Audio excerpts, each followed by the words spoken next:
बेळगाव जिल्ह्यात भाजपा कार्यकर्त्यांनी जिल्हाधिकारी कार्यालयासमोर काँग्रेस सरकार विरोधात जोरदार निषेध केला। कार्यकर्त्यांनी केंद्र सरकारच्या योजनेचा उल्लेख करत राज्य सरकारकडून शेतकऱ्यांच्या हक्काची फसवणूक केल्याचा आरोप केला। भाजपा कार्यकर्त्यांनी आपल्या आरोपामध्ये म्हटलं की केंद्र सरकारने शेतकऱ्यांसाठी वेळेवर खत पुरवले असताना राज्य सरकारने ते शेतकऱ्यापर्यंत पोहोचवले नाही। हे शेतकऱ्यांच्या विरोधात मोठा अन्यायकारक धोरण आहे। आंदोलन करणाऱ्या कार्यकर्त्यांनी सरकारवर टीका करत सांगितले की भाजप शासनाच्या काळात राबवण्यात आलेल्या अनेक योजनांची अंमलबजावणी झाली होती, मात्र काँग्रेस सरकार येताच त्या योजनांना रद्द करण्यात आले आणि त्याचा थेट फटका शेतकऱ्यांना बसत आहे।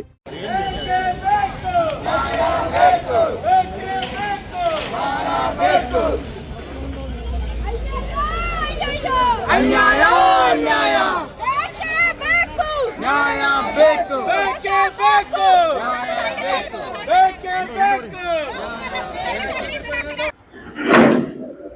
ಬೆಳಗಾವಿ ಜಿಲ್ಲೆಯಲ್ಲಿ ಭಾರತೀಯ ಜನತಾ ಪಕ್ಷದ ರೈತ ಮೋರ್ಚಾ ವತಿಯಿಂದ ಹಮ್ಮಿಕೊಂಡಿರ್ತಕ್ಕಂಥ ಪ್ರತಿಭಟನಾ ಮೆರವಣಿಗೆಯ ಪೂರ್ವದಲ್ಲಿ ಹಮ್ಮಿಕೊಂಡಿರ್ತಕ್ಕಂಥ ಪತ್ರಿಕಾಗೋಷ್ಠಿಗೆ ಆಗಮಿಸಿರ್ತಕ್ಕಂಥ ಎಲ್ಲ ನಮ್ಮ ಮುಖಂಡರುಗಳಿಗೆ ಮತ್ತು ಮಾಧ್ಯಮದ ಎಲ್ಲ ಸ್ನೇಹಿತರಿಗೆ ವಂದಿಸಿ, ದಯಮಾಡಿ ಎಲ್ಲರೂ ಸುಮ್ಮನೆ ಕೂತ್ಕೋಬೇಕು, ಯಾರು ಚಪ್ಪಳೆ ಹೊರಡಬೇಡಿ। ನನ್ನೆಲ್ಲ ಮಾಧ್ಯಮದ ಸ್ನೇಹಿತರೆ,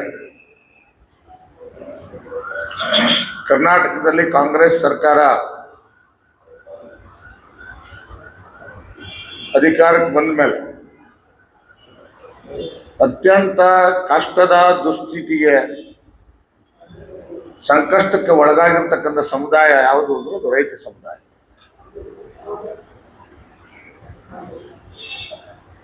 ಹಿಂದೆ ಭಾರತೀಯ ಜನತಾ ಪಕ್ಷ ಅಧಿಕಾರದಲ್ಲಿದ್ದಂಥ ಸಂದರ್ಭದಲ್ಲಿ ಭಾರತೀಯ ಜನತಾ ಪಕ್ಷದ ಬಹುತೇಕ ಯೋಜನೆಗಳು, ಪ್ರಣಾಳಿಕೆಗಳು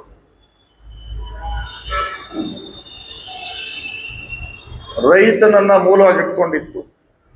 ನಮ್ಮ ರೈತ ನಾಯಕರಾಗಿರ್ತಕ್ಕಂಥ ಯಡಿಯೂರಪ್ಪನವರು ರೈತನನ್ನೇ ಮೂಲ ಕೇಂದ್ರವಾಗಿಟ್ಕೊಂಡು ಆಡಳಿತವನ್ನು ನಡೆಸಿರ್ತಕ್ಕಂಥದ್ದನ್ನ ನಾವು ನೀವೆಲ್ಲ ಗಮನಿಸಿದ್ವಿ। ರಾಜ್ಯದ ರೈತರು ಆ ಸಂದರ್ಭದಲ್ಲಿ ಯಡಿಯೂರಪ್ಪನವ್ರನ್ನ ರೈತ ನಾಯಕ ಅಂತ ಹೇಳಿ ಗುರುತಿಸುವಂತ ಕೆಲಸ ಆಯಿತು। ಯಾವಾಗ ಕಾಂಗ್ರೆಸ್ ಪಕ್ಷ ಆಡಳಿತಕ್ಕೆ ಬಂತು, ರೈತನ ದುಸ್ಥಿತಿ ಪ್ರಾರಂಭ ಆಯ್ತು। ಫಸ್ಟ್ ಕೆಲಸ ಏನ್ ಮಾಡಿದ್ದು, ಯಾವ ಬಜೆಟ್ ಅಲ್ಲಿ PM ಕಿಸಾನ್ ಯೋಜನೆ ಜೊತೆಗೆ ರಾಜ್ಯ ಸರ್ಕಾರದಿಂದ 4,000 ರೂಪಾಯಿ ಕೊಡ್ತಿದ್ವಿ, ಅದನ್ನ ರದ್ದು ಮಾಡತಕ್ಕಂಥ ಮೊದಲೇ ಕೆಲಸ ಮಾಡಿದ್ದು, ರೈತನಿಗೆ ಕೊಟ್ಟಿರ್ತಕ್ಕಂಥದ್ದು। ಎರಡನೇದ್ದು, ರೈತನ ಹೊಲಗಳಿಗೆ ಕರೆಂಟ್ ಕೊಡೋದಕ್ಕೋಸ್ಕರ 20,000 ರಿಂದ 25,000 ರೂಪಾಯಿ ಕಟ್ಟಿದ್ರು ಸಾಕು, 3 ರಿಂದ 5 ಲಕ್ಷದ। दुसरीकडे जिल्हाधिकारी कार्यालयाच्या बाहेर आंदोलन करणारे कार्यकर्ते शेतकऱ्यांच्या हक्कासाठी लढा देत होते। कार्यकर्त्यांनी त्यांच्या आरोपांना पूरक असलेल्या काही पुराव्यांचे सुद्धा वर्तमानात सांगितले। आता प्रश्न असा आहे की केंद्र सरकारची योजना शेतकऱ्यांपर्यंत पोहोचवण्यास राज्य सरकारने अडथळा का घातला? शेतकऱ्यांना जे हक्क मिळायला हवे ते मिळण्यासाठी पुढे काय होणार? Bureau report, voice of Venugram, Belgaum.